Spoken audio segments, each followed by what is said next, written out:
فلا هادي له ونشهد أن لا إله إلا الله وحده لا شريك له ونشهد أن سيدنا ونبينا ومولانا محمدا عبده ورسوله. أما بعد فأعوذ بالله من الشيطان الرجيم. بسم الله الرحمن الرحيم. إن الذين آمنوا وعملوا الصالحات وأقاموا الصلاة وآتوا الزكاة لهم أجرهم عند ربهم ولا خوف عليهم ولا هم يحزنون. قال النبي صلى الله عليه وسلم: ما خالطت الزكاة مالا قط إلا أهلكته، أو كما قال النبي صلى الله عليه وسلم: رب اشرح لي صدري ويسر لي أمري واحلل عقدة من لساني يفقه قولي. اللهم صل على محمد وعلى آل محمد كما صليت على إبراهيم وعلى آل إبراهيم إنك حميد مجيد. اللهم بارك على محمد وعلى آل محمد كما باركت على إبراهيم وعلى آل إبراهيم إنك حميد مجيد.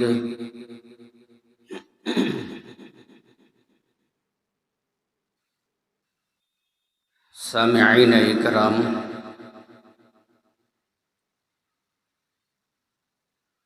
اللہ جل جلالہ نے میری آپ کی اور ساری انسانیت کی ہدایت، کامیابی، رہبری کے لیے امام الانبیاء، سید الانبیاء، خاتم الانبیاء محمد الرسول اللہ صلی اللہ علیہ وسلم کو روانہ فرمایا، اور ہم سب کی اصلاح کے لیے، تربیت کے لیے، ہدایت کے لیے اللہ جل جلالہ نے قرآن مجید کو نازل فرمایا۔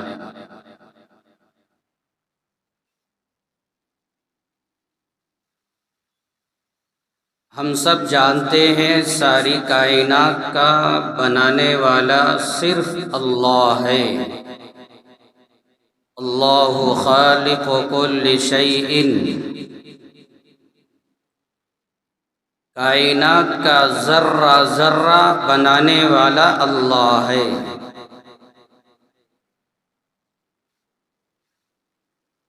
اور کائنات کا ذرہ ذرہ اللہ کے لیے ہے۔ قرآن مجید میں بے شمار جگہوں میں اللہ نے بیان فرمایا: وَلِلَّهِ مَا فِي السَّمَاوَاتِ وَمَا فِي الْأَرْضِ، آسمانوں میں جو کچھ ہے اور زمینوں میں جو کچھ ہے، یہ تمام چیزیں اللہ کے لیے ہیں۔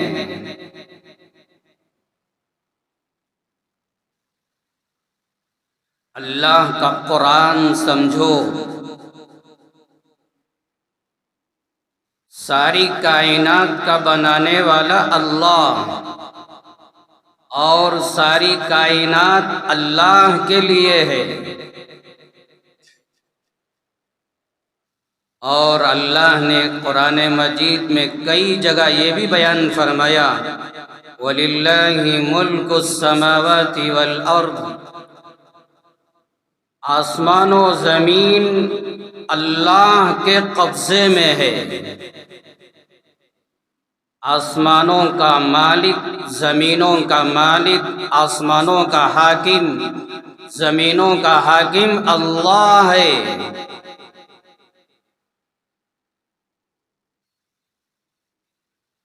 اور اللہ نے قرآن میں بیان فرمایا اس کائنات کے اندر جتنے خزانے ہیں، آسمانوں میں، زمینوں میں، جنگلوں میں، سمندروں میں، یہ تمام خزانے اللہ کے لیے ہیں۔ وَلِلَّهِ خَزَائِنُ السَّمَاوَاتِ وَالْأَرْضِ، آسمان و زمینوں کے خزانوں کا مالک اللہ ہے۔ لَهُ مَقَالِيدُ السَّمَاوَاتِ وَالْأَرْضِ، قرآن میں اللہ نے بیان فرمایا آسمانوں زمینوں کے خزانوں کی چابیوں کا مالک اللہ ہے۔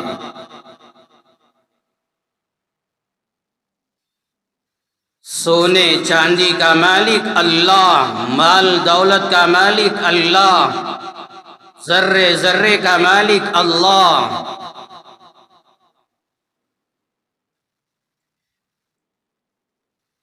یبسط الرزق لمن یشاء ویقدر، اللہ بیان فرماتا ہے میں جس کو چاہتا ہوں میرے خزانوں میں سے کسی کو زیادہ دیتا ہوں، کسی کو کم دیتا ہوں، کسی کو مالدار بناتا ہوں، کسی کو غریب بناتا ہوں،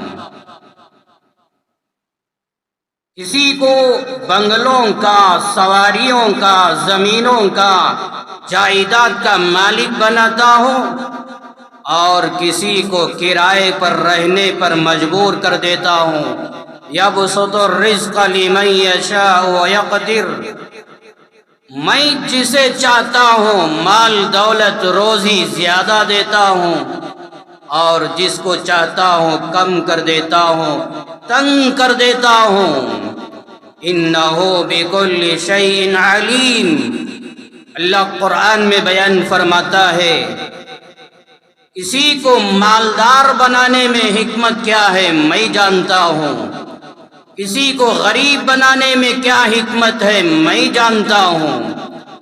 کسی کو مالدار بنایا، وہ اپنے مال کے نشہ میں آ کر کون فرعون، حامان، شداد، قارون بننے والا ہے میں جانتا ہوں،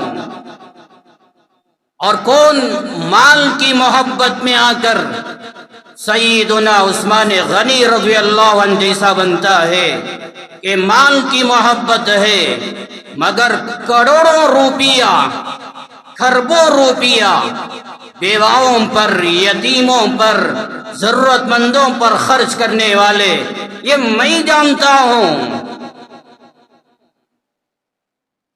اور کسی کو غریب بناتا ہوں، میں جانتا ہوں کون اپنی غربت میں رہ کر ایمان کا سودا کرتا ہے، دین کا سودا کرتا ہے، فقر و فاقہ آتا ہے ایمان بیچ دیتا ہے، یہ میں جانتا ہوں۔ اور کون غربت میں رہ کر ایمان بچاتا ہے، اپنا دین بچاتا ہے، غربت میں رہ کر کون اللہ کو راضی کرتا ہے، غربت میں رہ کر کون اللہ کو ناراض کرتا ہے۔ کیا حکمت ہے مال کے دینے میں، کیا حکمت ہے مال کے نہ دینے میں، اللہ قرآن میں بیان فرمایا انہ بکل شیء علیم، ہر چیز کو میں جانتا ہوں۔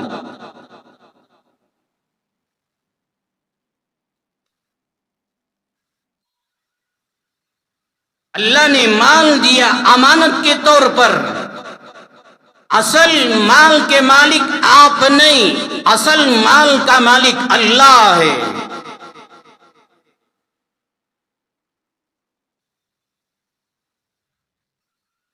امانت کے طور پر اللہ نے مال دیا ہے، اور اللہ کہتا ہے میرے بندے وَمِمَّا رَزَقْنَاهُمْ يُنْفِقُونَ، میں نے جو دیا اس میں سے خرچ کر۔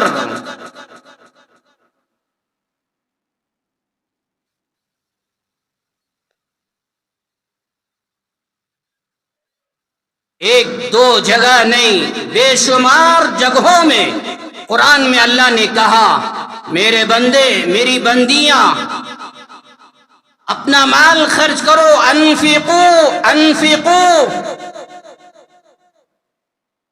مال خرچ کرو۔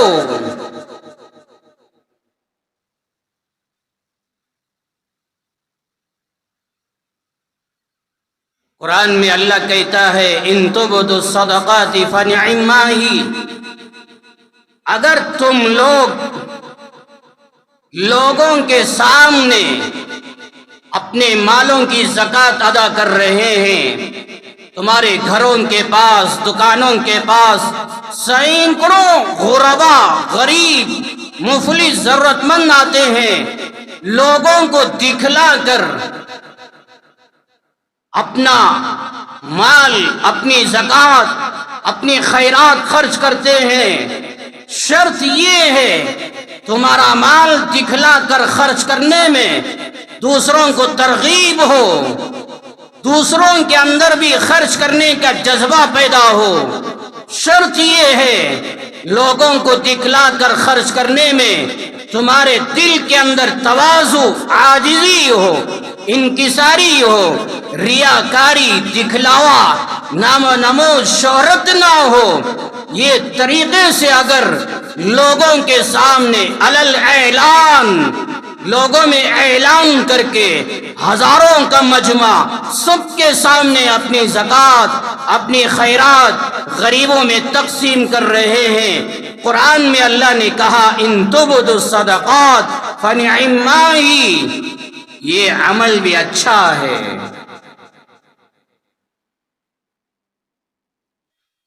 لوگوں کو دکھلا کر خرچ کرنا بھی یہ عمل اچھا ہے۔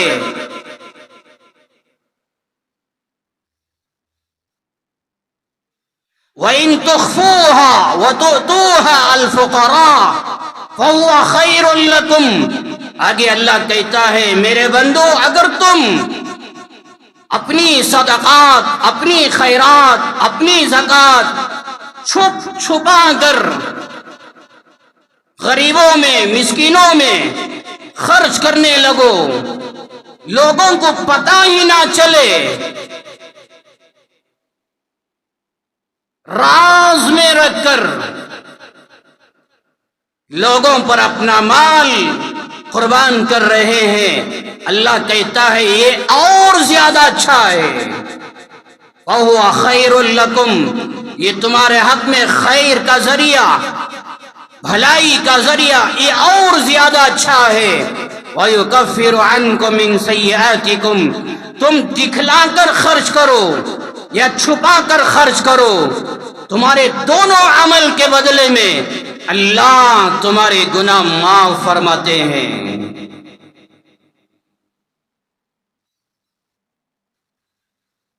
بعض صحابہ کی خدمت میں کافر آتے، مشرک آتے، رشتہ دار آتے اور دلوں میں تنگی پیدا ہوتی، یہ کافر یہ مشرک اپنا مال ان پر کیوں خرچ کریں؟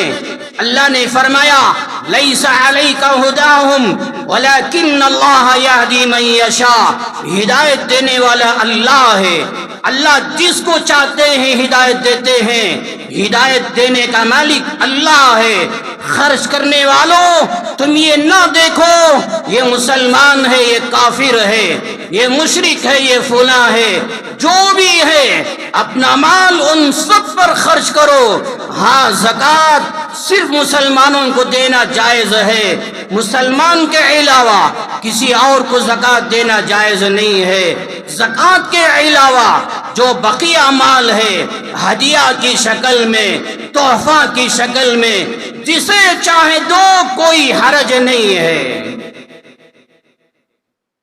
اور اللہ کہتا ہے وَمَا تُنْفِقُوا من خیر فلانفسکم، کلام پاک کا 3واں پارہ جاؤ اٹھا کر دیکھو، اللہ پیغام دیتا ہے میرے بندو میری بندیوں، تم جو بھی خرچ کرو گے، 1 روپیہ خرچ کرو، 1 کروڑ روپیہ خرچ کرو، جتنا چاہے خرچ کرو، اس کا فائدہ آپ کے لیے ہے، اس کا خیر آپ کے لیے ہے۔ وَمَا تُنْفِقُوا مِنْ خَيْرٍ فَلِأَنفُسِكُمْ، تمہاری ذات کا فائدہ ہے، تمہارا مال خرچ کرنے سے اللہ کا کوئی فائدہ نہیں، تمہارا فائدہ۔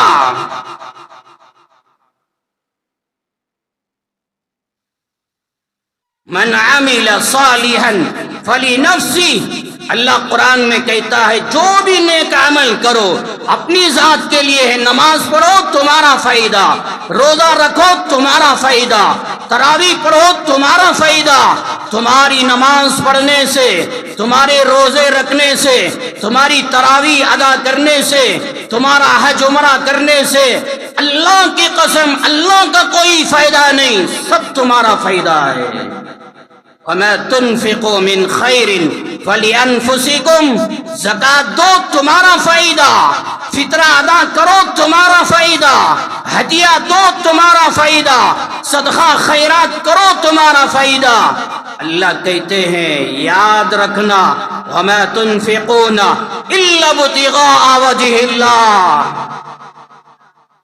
میرے بندے میری بندی ایک بات یاد رکھنا، 1 روپیہ خرچ کرو یا کروڑ روپیہ خرچ کرو، تمہاری نیت اللہ کو راضی کرنا ہو۔ میرا مال دینے سے اللہ راضی، میری زکوٰۃ دینے سے اللہ راضی، میرا 1 روپیہ دینے سے اللہ راضی، میرا 1 کروڑ روپیہ خرچ کرنے سے اللہ راضی۔ وَمَا تُنْفِقُونَ إِلَّا ابْتِغَاءَ وَجْهِ اللَّهِ، اللہ کی رضا مقصود، لوگ میری تعریف کریں، کیا مالدار ہے، کیا غریبوں کو دے رہا ہے، لوگوں کی زبانوں سے تعریف سن کر دل کے اندر تکبر، دل کے اندر انانیت، دل کے اندر بڑائی پیدا ہو رہی ہے، 1 پیسے کا ثواب نہیں ملے گا۔ اللہ کی رضا کے لیے اپنا مال خرچ کرو، اور اللہ کہتے ہیں وَمَا تُنْفِقُوا مِنْ خَيْرٍ يُوَفَّ إِلَيْكُمْ وَأَنْتُمْ لَا تُظْلَمُونَ، تم جتنا بھی خرچ کرو گے وہ خرچ کرنے کا بدلہ اللہ ضرور دے گا، اللہ ظلم نہیں کرے گا، مال خرچ کرنے کے بعد اللہ آپ پر زیادتی نہیں کرے گا، تمہارے مال میں کمی نہیں کرے گا۔ وَمَا تُنْفِقُوا مِنْ خَيْرٍ يُوَفَّ إِلَيْكُمْ، اللہ کا وعدہ، اللہ کی ایک بات سچی، وعد اللہ لا يخلف اللہ وعدہ، اللہ قرآن میں کہتے ہیں میرا ایک وعدہ پر حق ہے، میں کبھی اپنے وعدے کے خلاف ورزی کرنے والا نہیں ہوں، میرا وعدہ مال خرچ کرو گے آپ کے مال میں اضافہ، مال خرچ کرو گے اس کا بدلہ میں دینے والا، اللہ نے وعدہ کیا ضرور پورا کرے گا، اللہ بہترین بدلہ دے گا، اور تم پر رتی برابر ظلم نہیں کیا جائے گا۔ ایک حج کرنے والا، گزشتہ جمعہ بھی کہا، ایک صحیح طریقے سے صحیح نیت کے ساتھ حج بیت اللہ کرنے والا کبھی غریب نہیں ہوتا، اور صحیح نیت کے ساتھ صحیح طریقے سے اپنا مال خرچ کرنے والا یہ کبھی غریب نہیں ہوتا۔ 1-2 جگہ نہیں، سینکڑوں آیتوں میں اللہ نے کہا میرے بندے مال خرچ کر، اپنا مال خرچ کر۔ حدیثوں میں بھی امام الانبیاء حضرت محمد الرسول اللہ صلی اللہ علیہ وسلم نے بیان فرمایا، اپنا مال خرچ کرو، خرچ کرو۔ ایک دو روایت نہیں، سینکڑوں روایتیں، سینکڑوں حدیثوں میں آپ نے امت کو ترغیب دلائی، میری امت کے لوگوں دوسروں کی ضرورتوں کا خیال کرو، دوسروں پر اپنا مال خرچ کرو۔ ایک صحابی نے عرض کیا ای الصدقۃ اعظم اجرا، بخاری میں مسلم میں روایت ہے، یا رسول اللہ آپ بتائیے کون سے صدقے کا ثواب سب سے زیادہ ہے؟ آپ نے بیان فرمایا آپ اس حال میں صدقہ کرو آپ صحت مند ہیں، اور مال کمانے کی حرص بھی ہے اور ڈر بھی ہے۔ آج مال دیا ہے، کہیں ایسا نہ ہو کل میں غریب ہو جاؤں، مفلس ہو جاؤں، فقر و فاقے کا بھی ڈر ہے۔ صحیح بھی ہیں، صحت مند بھی ہیں، مال بھی ہے، فقر و فاقے کا ڈر بھی ہے، اور مالدار بننے کا شوق بھی ہے۔ آپ نے فرمایا ایسے وقت میں صدقہ کرو، یہ بہتر ہے وہ وقت آنے سے پہلے جب تمہاری جان نکل کر تمہاری حلق تک آ جائے، یعنی سکرات کا عالم شروع ہو جائے، جان نکلنے کا نمبر آ جائے، ایسے نازک وقت میں تم زبانوں سے یوں کہنے لگو کہ یہ مال قضا لفلان قضا ولی فلان قضا، اتنا مال فلان کے لیے، اتنا مال مسجد کے لیے، اتنا مال مدرسوں کے لیے، اتنا مال بیواؤں کے لیے۔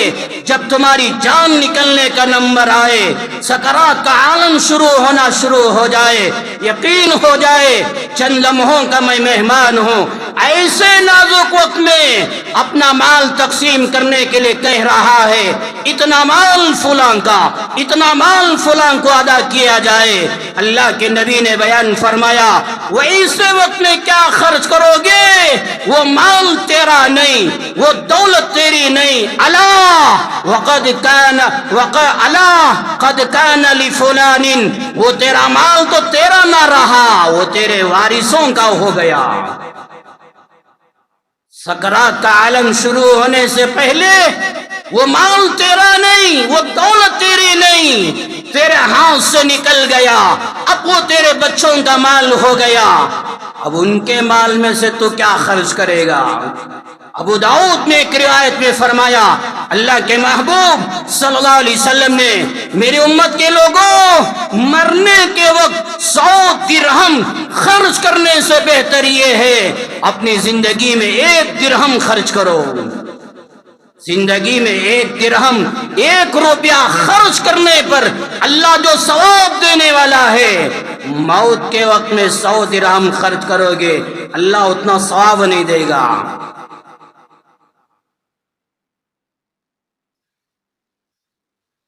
تو ایسے وقت میں صدقہ کرنا یہ بہتر ہے۔ اللہ کے محبوب صلی اللہ علیہ وسلم نے بیان فرمایا الید العلیٰ خیر من الید السفلیٰ، میری امت کے لوگوں اوپر کا ہاتھ والے بنو، اوپر کے ہاتھ والے بنو، نیچے کے ہاتھ والے نہ بنو۔ کیا مطلب؟ اللہ کے نبی نے خود بیان فرمایا الید العلیٰ ہی المنفقہ والید السفلیٰ ہی السائلہ، اوپر کے ہاتھ سے مراد خرچ کرنے والے بنو، دینے والے بنو، نیچے کے ہاتھ سے مراد لینے والے نہ بنو۔ اللہ کا شکر ادا کرو، اللہ نے آپ کو دینے والا بنایا، لینے والا نہیں بنایا۔ مالداروں اللہ نے مال دیا ہے، مال کے غرور میں نہیں آنا، مال کی محبت میں نہیں آنا، امانت کے طور پر اللہ نے دیا ہے، دینے والے بنو، اللہ کا شکر ادا کرو۔ اللہ نے آپ کو دینے والا بنایا ہے، لینے والا نہیں بنایا۔ اگر فقیر بنا دیتا، گھر گھر کے پاس جاتے، دکان دکان کے پاس جاتے اور لوگ دھکے دیتے، کیا تمہاری عزت رہ جاتی؟ اللہ کا شکر ادا کرو، اللہ نے دینے والا بنایا ہے۔ اللہ کے نبی نے فرمایا دینے والے بنو، خرچ کرنے والے بنو۔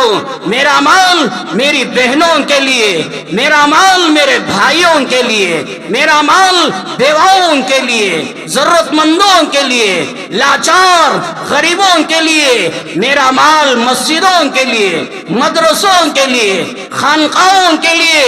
اللہ کا شکر ادا کرو، اللہ نے آپ کا مال ان سب کے لیے قبول فرمایا ہے۔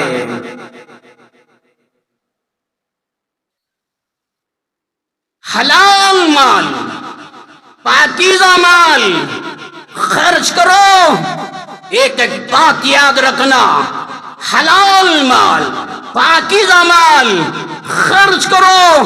کلام پاک کا 3واں پارہ میرے رب نے بیان فرمایا، اسی لیے میں بار بار کہتا ہوں میرے بھائیوں، اللہ کا قرآن پہچانو، اللہ کا قرآن سمجھو۔ اللہ پیغام دیتا ہے یا ایھا الذین آمنوا انفقوا من طیبات، اے ایمان والو پاکیزہ مال خرچ کرو۔ ما کسبتم، جو حلال طریقے سے تم نے کمایا، محنت سے کمایا، خون پسینہ بہا کر کمایا، حلال پیسہ خرچ کرو۔ وَمِمَّا أَخْرَجْنَا لَكُم مِّنَ الْأَرْضِ، یا یہ کہ تم نے محنت کر کے زمین کے اوپر جو کھیتیاں، جو سبزیاں، جو پھل فروٹ زمین سے پیدا ہوئی، وہ چیزوں میں سے خرچ کرو۔ تو اللہ نے فرمایا حلال پاکیزہ چیزیں خرچ کرو۔ وَلَا تَيَمَّمُوا الْخَبِيثَ مِنْهُ تُنْفِقُونَ وَلَسْتُمْ بِآخِذِيهِ، اللہ کہتے ہیں گندا مال، ناپاک مال، حرام مال، وہ مال تم خود لینا نہیں چاہتے، ویسا مال اوروں پر کیوں خرچ کرتے ہو؟ حرام مال اپنے لیے پسند نہیں کرتے، وہ حرام مال اوروں پر کیوں خرچ کرتے ہو؟ یا یہ کہ بعض علماء نے اس کا ترجمہ یوں کیا، جو گھٹیا چیزیں، گھٹیا چاول، گھٹیا گھیو، گھٹیا اناج، 2 نمبر کا پھل فروٹ، 2 نمبر کی سبزیاں، یعنی سڑی ہوئی ایسی ویسی چیزیں جن کو تم خرید کر لانا نہیں چاہتے، جن کو تم کھانا نہیں چاہتے، پکانا نہیں چاہتے، اپنے بچوں کو کھلانا نہیں چاہتے، ایسی گھٹیا، ایسی معمولی چیزیں اوروں پر کیوں خرچ کرتے ہو؟ رات کا کھانا صبح سویرے تم خود کھانا نہیں چاہتے، وہ رات کا کھانا کوئی غریب آتا ہے اسے کیوں کھلاتے ہو؟ سمجھ رہے؟ وَلَا تَيَمَّمُوا الْخَبِيثَ مِنْهُ تُنْفِقُونَ وَلَسْتُمْ بِآخِذِيهِ إِلَّا أَن تُغْمِضُوا فِيهِ، حلال مال خرچ کرو، حرام مال خرچ نہ کرو، یا یہ کہ گھٹیا چیزیں خرچ نہ کرو۔ جو اپنے لیے پسند، غریبوں کے لیے وہی پسند کرو، وہی خرچ کرو۔ اور یاد رکھو وَاعْلَمُوا أَنَّ اللَّهَ غَنِيٌّ حَمِيدٌ، جان لو، یقین کرو اللہ ہر چیز سے بے نیاز ہے۔ تمہارے مال خرچ کرنے سے بھی اللہ بے نیاز، کوئی خرچ نہ کرے تب بھی اللہ کو کوئی پرواہ نہیں، مگر آپ کا فائدہ ہے، آپ کا فائدہ ہے۔ آپ اپنے فائدے کے لیے دوسروں کی ضرورتوں کو پورا کرو۔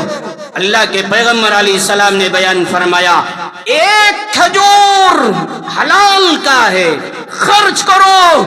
یہاں تک کہ صحیح روایتوں میں بخاری میں روایت ہے، آپ نے بیان فرمایا کھجور کا آدھا ٹکڑا خرچ کرو، حلال ہو۔ اس لیے کہ وَلَا يَقْبَلُ اللَّهَ إِلَّا طَيِّبٌ، اللہ تعالیٰ حلال مال کو قبول فرماتا ہے، حلال مال کو قبول فرماتا ہے، حرام مال اللہ قبول نہیں فرماتا۔ یہاں تک کہ اللہ کے نبی نے بیان فرمایا حلال طریقے سے کمایا ہوا کھجور کا آدھا ٹکڑا تم خرچ کرو گے، اللہ اپنے سیدھے ہاتھ میں لیتا ہے۔ محدثین بیان فرماتے ہیں اس کا مطلب یہ ہے اللہ قبول فرما لیتا ہے اور اللہ اسے بڑھاتا ہے یہاں تک کہ پہاڑ کے برابر کر دیتا ہے۔ اللہ کے نبی نے بیان فرمایا جیسے کوئی جب جانور کا بچہ پیدا ہوتا ہے، چھوٹا سا بچہ، اس کی پرورش کر کے، اس کی دیکھ بھالی کر کے وہ جانور کو تم بڑا کر دیتے ہو، اسی طرح کھجور کا آدھا ٹکڑا تم خرچ کرے، اللہ اپنے سیدھے ہاتھ میں لے کر بڑھا کر پہاڑ کے برابر کر دیتا ہے۔ اس لیے بیان فرمایا تھوڑا ہی صحیح خرچ کرو مگر حلال کا ہو۔ سال گزر گیا، اپنے مال کے اوپر 1 سال گزر گیا، اپنے مالوں کی زکوٰۃ ادا کرو، زکوٰۃ ادا کرنے میں دیر نہ کرو۔ مشکات میں روایت امی جان عائشہ رضی اللہ عنہا بیان فرماتی ہیں ما خالت الزکاة مالا قط الا اہلکتہ، جو مال زکوٰۃ کا مال تمہارے مال میں مل گیا وہ ہلاک ہو جائے گا، تباہ ہو جائے گا۔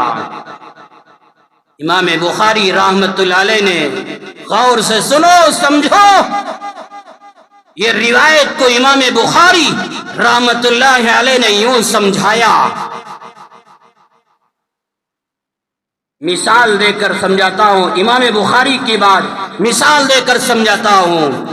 1 لاکھ روپیہ آپ کے پاس ہے، 2500 روپیہ آپ زکوٰۃ ادا کرنا تھا، آپ نے 2500 زکوٰۃ ادا نہیں کیا۔ امام بخاری فرماتے ہیں وہ زکوٰۃ کا 2500 تمہارا بقیہ مال 7,500 روپیوں کو بھی ہلاک کر دے گا، تباہ کر دے گا۔ وہ 2500 کی زکوٰۃ کا مال تمہارے بقیہ مال کو تباہ کر دے گا۔ سیدنا امام احمد بن حنبل رحمت اللہ علیہ یہ روایت کو یوں سمجھاتے ہیں، آپ کو سمجھ میں آنے کے لیے میں مثال کے طور پر یوں کہتا ہوں۔ امام احمد بن حنبل رحمت اللہ علیہ بیان فرماتے ہیں آپ کے پاس 1 لاکھ روپیہ ہے، آپ خود زکوٰۃ دینا، آپ زکوٰۃ دینے کے بجائے دوسروں کی زکوٰۃ لے رہے ہیں، دوسروں کی زکوٰۃ لے رہے ہیں اور اپنے پاس رکھ رہے ہیں۔ امام احمد بن حنبل فرماتے ہیں دوسروں سے لی ہوئی زکوٰۃ جب تمہارے پاس آتی ہے وہ زکوٰۃ کی رقم تمہارے پاس جو 1 لاکھ روپیہ ہے وہ مال کو بھی تباہ کر دیتا ہے۔ زکوٰۃ دینے کے بجائے لینے والے، تم خود زکوٰۃ دینا تھا، دینے کے بجائے اور زکوٰۃ دے رہے ہیں، لے رہے ہیں۔ مسلم شریف کی روایت امام الانبیاء حضرت محمد الرسول اللہ صلی اللہ علیہ وسلم نے بیان فرمایا من سأل الناس اموالهم تکثرا فإنما يسأل جمرا فليستقل أو ليستكثر۔ میرے اور آپ کے نبی نے بیان فرمایا اگر تمہارا مزاج سوال کرنے کا بن جائے، مجھے دو، لینے والے ہر ایک کے پاس لینے والے، زبان سے بول کر لینے والے مجھے دو مجھے دو مجھے دو، تمہارا مزاج بن گیا اپنے مال کو بڑھانے کے لیے، اپنی دولت کو بڑھانے کے لیے سوال کرنے کا مزاج، مانگنے کا، بھیک مانگنے کا مزاج بن گیا۔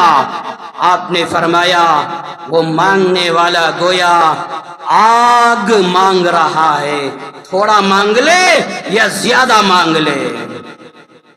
امام بخاری 6ویں پارے میں، امام مسلم جلد اول میں یہ روایت بھی نقل فرمائی، امام الانبیاء حضرت محمد الرسول اللہ صلی اللہ علیہ وسلم نے بیان فرمایا، ما یزال الرجل یسأل الناس حتی یاتی یوم القیامہ لیس فی وجہہ مزرعۃ لحم۔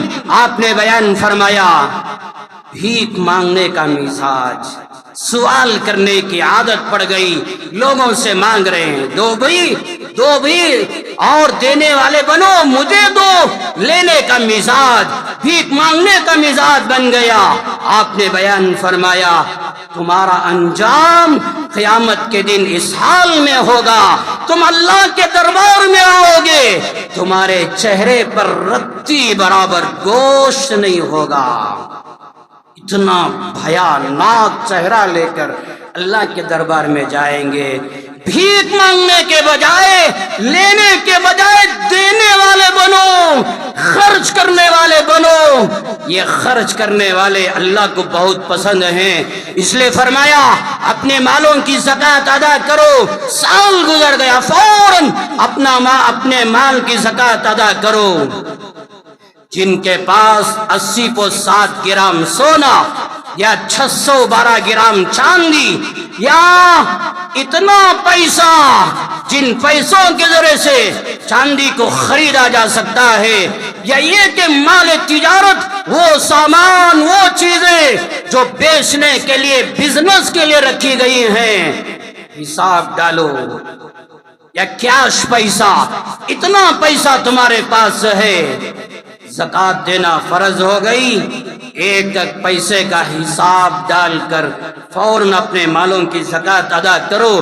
ہاں زکوٰۃ بالغ مردوں پر، بالغ عورتوں پر ضروری، نابالغ بچی ہے، نابالغ بچہ ہے، کروڑوں کا بیلنس ہے، سونا چاندی ہے، زکوٰۃ نہیں ہے۔ زکوٰۃ دینے کے لیے بالغ ہونا ضروری، عقل مند ہونا ضروری۔ دیوانہ پاگل کروڑوں روپیہ ہے مگر دیوانہ ہے، پاگل ہے، زکوٰۃ نہیں ہے، نماز نہیں، اس پر روزہ نہیں، کوئی شریعت کا حکم اس پر لاگو نہیں، وہ زکوٰۃ بھی نہیں، کیوں؟ دیوانہ ہے، پاگل ہے۔ مال رکھنے والوں، آپ دیوانے نہیں، آپ پاگل نہیں، آپ عقل مند ہیں، اپنے مال کا حساب لگا کر فوراً زکوٰۃ ادا کرو۔ آزاد ہونا، غلام نہیں ہونا۔ بہرحال وہ زمانے میں تھا غلاموں کا، یہ زمانے میں غلاموں کا دور نہیں، آزاد ہونا ضروری۔ اسی طرح مال میرے قبضے میں ہونا، 5 لاکھ روپیہ میرے پاس ہے، میرے قبضے میں ہونا۔ 5 لاکھ روپیوں کا میں مالک ضرور ہوں مگر میرے قبضے میں نہیں۔ پھر کس کے قبضے میں؟ میں نے امانت دیا ہے کسی کو قرض دیا ہے۔ علماء لکھتے ہیں جب تک تمہارا وہ قرض ادا نہیں ہوگا، آپ کو اختیار ہے، جب تک ادا نہ ہو زکوٰۃ نہ دینے کی اجازت ہے۔ جب اصول ہو جائے، اپنا مال مل جائے، تب کتنے سالوں کے بعد آیا، 3 سال کے بعد، 4 سال کے بعد، پچھلے سالوں کا حساب ڈال کر مکمل زکوٰۃ ادا کرو۔ سینکڑوں مسائل ہیں، اب ہر مسئلہ میں آپ کے سامنے بیان نہیں کر سکتا، اور بھی کئی باتیں آپ سے عرض کرنا ہے۔ اپنا مال، اپنی زکوٰۃ، شرط یہ ہے تمہارا بھائی، سگا بھائی غریب ہے، ضرورت مند ہے، یا تمہاری بہن غریب ہے، ضرورت مند ہے، اپنی زکوٰۃ اپنے بھائی کو دینا، بہن کو دینا یہ جائز ہے۔ یا یہ کہ ان کے بچے، مطلب میرا بھانجا، بھانجی، بھتیجا، بھتیجی غریب ہیں ان سب کو دینا جائز ہے. اور میرا تایا ہے، چچا ہے، پھوپھی ہے اور خالہ ہے، یہ سب غریب طبقہ ہے، شرط غریب ہے، ان سب کو دینا بھی جائز ہے. یا یہ کہ ان کے بچے ہیں، تائرا بھائی ہے، چچیرا بھائی ہے، مولیرا بھائی ہے، پھپھیرا بھائی ہے اور اس طرح کے جو بھائی ہیں یہ سب غریب ہیں. شرط یہ کہے کہ وہ غریب رہنا، مفلس رہنا، زکوٰۃ لینے کے مستحق رہنا. اگر یہ ہیں ان سب کو دینا جائز ہے. میرا سسرا، میری ساس، میرا سالہ، میری سالی یا ان کے بچے یہ سب غریب ہیں، یہ سب ضرورت مند ہیں. اپنی ساس کو دینا، سسرے کو دینا، سالہ سالی کو دینا یا ان کے بچوں کو دینا یہ سب جائز ہے، یہ سب ضرورت مند ہیں. مدرسوں کو دینا یہ سب جائز ہے.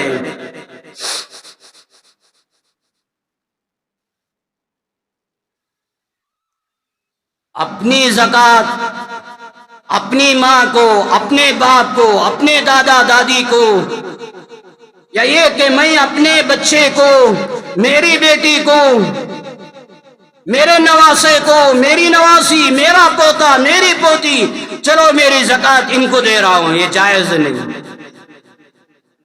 یہ زکوٰۃ کا مال ان کو دینا جائز نہیں. ہاں داماد غریب ہے، بہو غریب ہے، صحیح سمجھو، بہو غریب، داماد غریب ہے. داماد کو زکوٰۃ دینا جائز، بہو کو زکوٰۃ دینا جائز ہے. کن کو دینا، کن کو نہیں دینا، کب دینا اور کتنا دینا، میرے بھائیوں یہ تمام وہ مسائل ہیں. صرف بیان میں سن لینے سے کافی نہیں، علماء سے رابطہ قائم کرو، ایک ایک بات پوچھ کر اپنی زکوٰۃ ادا کرو. کن کن کو دینا ان تک اپنی زکوٰۃ پہنچاؤ. اور گزشتہ جمعہ بھی کہا، لباس حیا والا خریدو، شرم والا خریدو، بے حیا والا لباس نہ خریدو. ایک بات یہ بھی کہا، افطار پارٹی کا انتظام یہ ختم کرو. قوم کو کیا ضرورت، ملت کو کیا ضرورت، اپنا مال وہاں لگاؤ. تمہاری گلی میں، تمہارے محلے میں کوئی غریب بچیاں ہیں، غریب بچیاں ہیں، افطار پارٹی کرنے والوں، خاص کر میں آپ کو سمجھا رہا ہوں، تمہاری گلی میں، تمہارے محلے میں دیکھو غریب بچیاں ہیں. ان کے ایمان، ان کے اسلام کی حفاظت کے لیے اب تم لوگ چندہ وصول کر کے فوراً ان کے نکاحوں کا انتظام کرو. اگر نکاحوں کا انتظام نہیں کیا، یہ غربت کی وجہ سے، مفلسی کی وجہ سے ہندو کے بستروں پر جائیں گے، ایمان کا سودا کریں گے. میں نے اشارہ کیا، افطار پارٹی کرنے والوں، کھانا کھلانے کی ضرورت نہیں. آج لوگوں کو کھانے کی ضرورت نہیں، پانی کی ضرورت نہیں، کوئی بھوکا سونے والا نہیں ہے. ایمان کو بچاؤ، غریبوں کا ایمان، غریبوں کا اسلام، غریبوں کی آخرت، ان کی جنت کیسے محفوظ ہو جائے. اپنا مال ان پر لگاؤ تاکہ ان کا نکاح کرنے کے ذریعے سے ان کے ایمان کی حفاظت ہو، غیروں کے بستروں پر نہ جائے. یہ فکر نہیں، ادھر توجہ نہیں، ادھر تمہارا مال خرچ نہیں ہوتا. رمضان 18 رمضان، 2 دن کے بعد آخری عشرہ شروع ہونے والا. امی جان عائشہ رضی اللہ عنہ فرماتی ہیں، یجتہد فی العشر الاواخر ما لا یجتہد فی غیری. اللہ کے پیغمبر علیہ السلام ویسے تو شروع رمضان سے اپنی عبادت، اپنی تلاوت، اپنا ذکر و اذکار میں اضافہ کر لیتے، اور خالص اللہ کی طرف متوجہ ہو جاتے۔ صحابہ کا حال بھی یہی، رمضان شروع ہوتے ہی ہر عمل میں اضافہ، خاص کر رمضان کا آخری عشرہ شروع ہوتا۔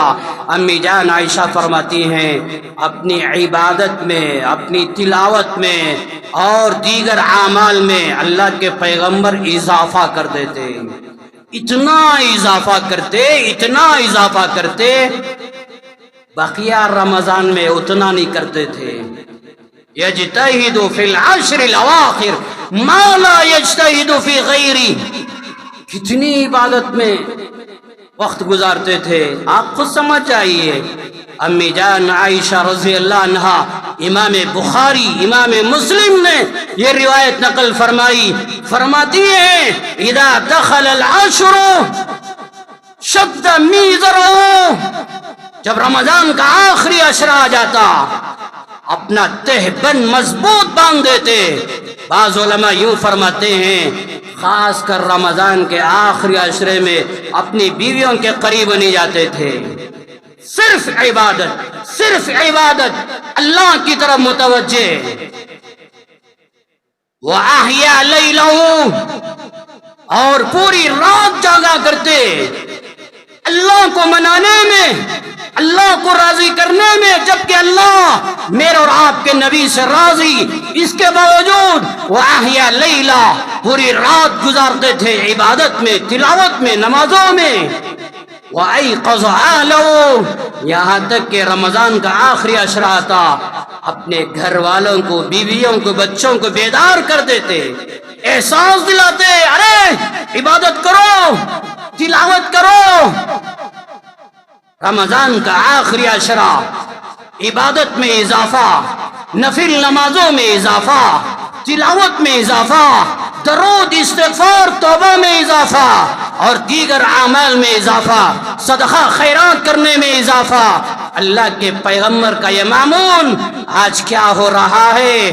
رمضان کا آخری عشرہ آتا ہے، آج امت کے نوجوانوں کا حال، آج ہماری ماں، ہماری بہنوں کا حال، رمضان کا آخری عشرہ شروع ہوتا ہے اور جیسے جیسے عید قریب آتی ہے بازار آباد، ایم جی روڈ آباد اور شاپنگ کے بازار آباد۔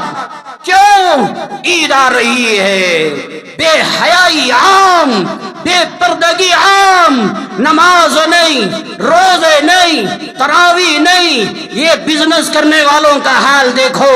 جیسے جیسے رمضان ختم ہونا شروع ہوتا ہے پھر نہ ان کو نماز، نہ ان کو روزہ، نہ ان کو تراویح، رات کے 11 12 بجے تک اپنے دکان آباد کھلے رکھے ہوئے۔ کیوں؟ مال کمانا، دولت کمانا۔ کتنا کماؤ گے؟ کتنا کماؤ گے؟ آخرت کماؤ، اللہ کو راضی کرو۔ اللہ کے نبی کا حال یہ رمضان کے آخری عشرے میں عبادت میں اضافہ۔ امی جان عائشہ رضی اللہ عنہ فرماتی ہیں کان یعتکف العشر الاواخر من رمضان حتی توفاہ اللہ، اللہ کے پیغمبر علیہ السلام رمضان کا آخری عشرہ اعتکاف کی حالت میں گزارتے۔ اعتکاف جب تک رہے، اعتکاف کی حالت میں رمضان کا آخری عشرہ، یہاں تک کہ اللہ نے آپ کو وفات دے دی۔ آپ کی وفات کے بعد امی جان عائشہ فرماتی ہیں ثم اعتکف ازواجہ من بعد، بخاری میں، مسلم میں روایت ہے آپ کی وفات کے بعد آپ کی بیویاں اپنے گھروں میں اعتکاف میں بیٹھا کرتی تھی۔ عورتیں بھی اپنے گھروں میں جتنی سہولت ہو اعتکاف میں بیٹھ کر عبادت کر کے اللہ کو راضی کرے۔ اللہ جن کو توفیق دے، مرد حضرات مسجدوں میں آ کر اعتکاف میں بیٹھ کر اللہ کو راضی کریں۔ اللہ کے نبی نے بیان فرمایا اعتکاف عشر فی رمضان کحجتین و عمرتین، رمضان کے آخری عشرے میں اعتکاف میں بیٹھو، اللہ 2 حجوں کا، 2 عمروں کا ثواب دے گا۔ اعتکاف میں کیوں بیٹھنا؟ تحروا لیلۃ القدر فی العشر الاواخر من رمضان. امام بخاری 8ویں پارے میں سب روایتیں نقل فرمائی. اللہ کے محبوب نے بیان فرمایا رمضان کے آخری عشرے میں شب قدر کو تلاش کرو، شب قدر کو تلاش کرو، مال دولت کو تلاش نہ کرو. رمضان کے بعد کما لو یا رمضان سے پہلے کما لو، یہ نیکیوں کا سیزن ہے، اللہ کو راضی کرنے کا سیزن ہے، جنت کو پانے کا سیزن ہے. جنت کا دروازہ باب الریان، وہ باب الریان کو پانے کا سیزن ہے. یہ نبیوں کو شفاعت پانے کا سیزن ہے. رمضان کوئی معمولی نہیں. ارے جو رمضان میں مر گئے ان کے قبروں میں جا کر سوال کرو، قبروں کے پاس کھڑے ہو کر سوال کرو.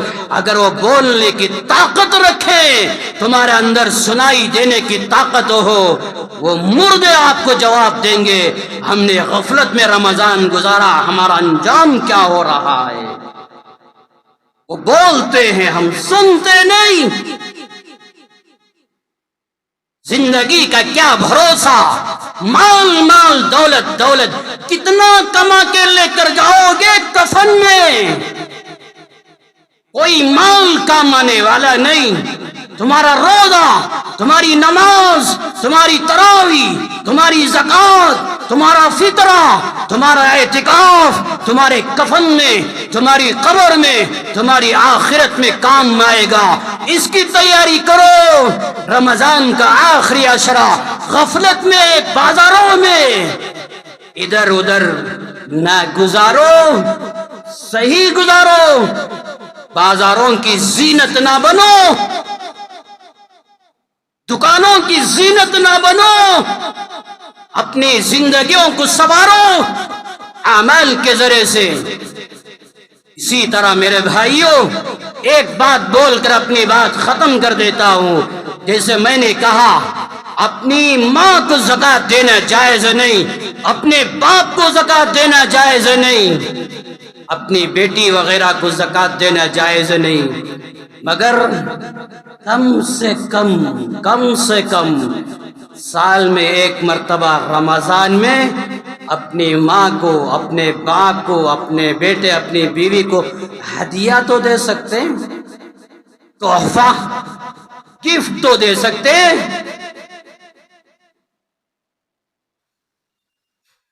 اللہ کے پیغمبر علیہ السلام نے بیان فرمایا تصافحوا یذهب الغل. میری امت کے لوگوں مصافحہ کرو، تمہارے دلوں سے اللہ کینہ نکال دے گا. مصافحہ میں اللہ نے یہ پاور رکھا ہے.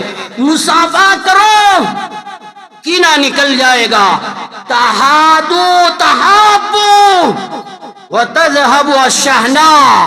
اللہ کے نبی نے بیان فرمایا ہدیہ ایک دوسرے کو دیا کرو، ایک دوسرے کی محبت پیدا ہوگی، دلوں سے دشمنی نکل جائے گی. اللہ کے نبی نے فرمایا ہدیہ دو ایک دوسرے کو ہدیہ. آج مجھے معاف کر دینا نوجوانوں، اپنی ماں کو ہدیہ دینے کے لیے تیار نہیں، اپنے باپ کو ہدیہ دینے کے لیے تیار نہیں. اجنبی لڑکیوں کو ہدیہ دیتے ہیں، موبائل میری طرف سے گفٹ، یہ فلاں میری طرف سے گفٹ. میری بچی کے ہاتھ میں موبائل آ گیا، اتنا تو معلوم نہیں کہ تم نے نہیں دلایا. کم سے کم سوال تو کرو یہ موبائل کہاں سے آیا، یہ پوچھنے کے لیے بھی تیار نہیں. اپنی ماں اپنے باپ کو ہدیہ دینے کے لیے تیار نہیں، اجنبی لڑکیوں کو گفٹ دینے کے لیے تیار. اپنی بہن کو زکوٰۃ دینا جائز، چلو اپنی جگہ صحیح ہے.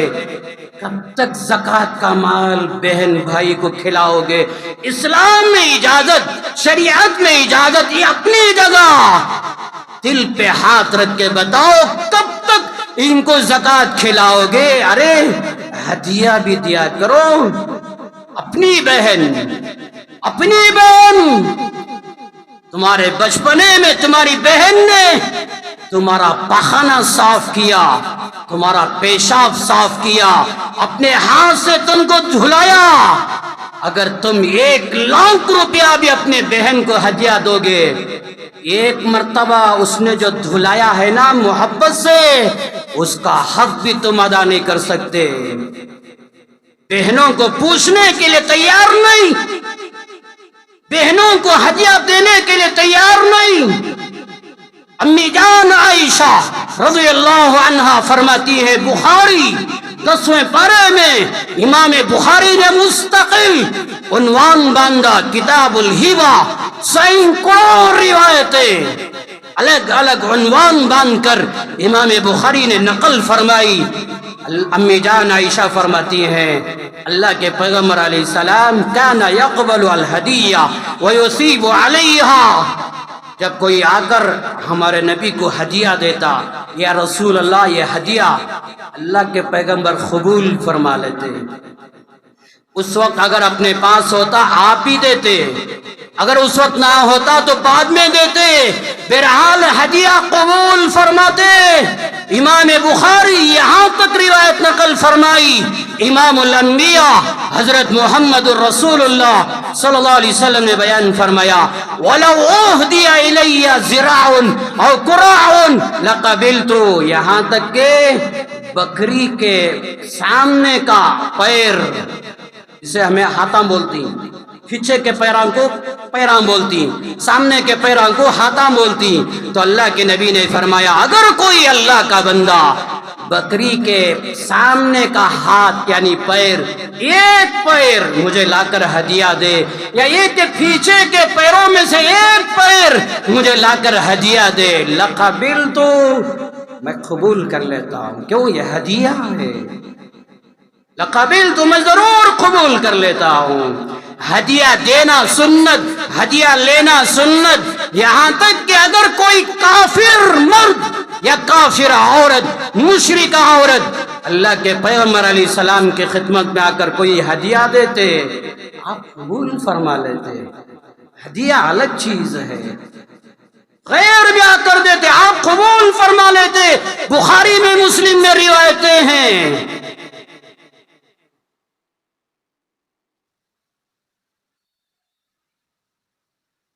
یہاں تک کہ ایک صحابی عورت امام بخاری نے 5واں پارہ، 24واں پارہ، 25واں پارہ، یہ 3 پاروں میں نے روایت پڑھی، میں حوالہ دیتا ہوں، میں جانتا ہوں آپ کبھی نہیں پوچھیں گے، کسی عالم سے سوال نہیں کریں گے، مگر یقین دلانے کے لیے میں حوالہ دیتا ہوں میرے بھائیوں۔ امام بخاری نے روایت نقل فرمائی، ایک صحابی عورت اپنے ہاتھوں سے ایک چادر بنائی، اپنے ہاتھوں سے ایک چادر بنائی، اور جب تیار ہو گیا لے کر آئی، عرض کیا یا رسول اللہ یہ چادر میں اپنے ہاتھوں سے بنائی ہوں، آپ کے لیے ہدیہ ہے۔ اللہ کے پیغمبر نے قبول فرما لیا، فوراً گھر میں گئے اور وہ لباس پہن کر صحابہ کے سامنے تشریف لائے۔ ہدیہ دینا، ہدیہ لینا سنت، ہدیہ دو، اپنی ماں کو ہدیہ، باپ کو ہدیہ، بہن بھائیوں کو ہدیہ، اور دوستوں کو ہدیہ، مالداروں کو بھی ہدیہ دو، 10 روپیہ دو، کہو یہ ہدیہ ہے، قبول کرنا چاہیے۔ میں کروڑ پتی، مجھے 10 روپیہ ہدیہ دیا، نہیں۔ بخاری مسلم میں روایت، لا تحقرن جارۃ لجارتها ولو فرسن شاۃ، اللہ کے نبی نے خاص کر عورتوں سے بیان فرمایا، میری امت کے لوگوں کسی معمولی ہدیہ کو بھی حقارت سے نظر سے مت دیکھو، یہاں تک کہ جانور کا پیر کا نچلا حصہ جس کو ہم کھر کہتے ہیں، وہ کھر کے اندر معمولی گوشت لگا ہوا رہتا ہے، پیروں کے نیچے کے اس میں معمولی تھوڑا سا گوشت لگا ہوا رہتا ہے، اگر وہ کھر لا کر آپ کو دے اور کہے یہ ہدیہ، اللہ کے نبی نے فرمایا قبول فرما لو۔ تو کروڑ پتی اگر کوئی آ کر 5 روپیہ دیا، لو ہدیہ، قبول کرنا چاہیے، حقارت سے نہیں دیکھنا چاہیے۔ بہرحال ایک دوسرے کو ہدیہ دو، غلط نہ سمجھو اللہ کی قسم کھا کر کہتا ہوں، غلط نہ سمجھو، غلط نہ سمجھو، اور کوئی یہ نہ سمجھو آج امام صاحب نے بھی سوال کر دیا، بھیک مانگ لیا۔ نہیں، اللہ کی قسم، اللہ کی قسم، میرے لیے کوئی ضرورت نہیں، مگر میں صاف کہنا چاہتا ہوں بقیہ علماء، حفاظ، تراویح پڑھانے والے، ان کو بھی ہدیہ دیا کرو۔ اب یہ نہ سمجھو میں نے سوال کر دیا، نہیں، میں عام طور پر کہہ رہا ہوں علماء کی قدر کرو۔ یہاں تک کہ 16واں پارہ سورہ کہف کی تفسیر میں مفتی اعظم علامہ شفیع رحمت اللہ علیہ نے بیان فرمایا، علماء کے بچوں کو بھی محبت کی نظر سے دیکھو۔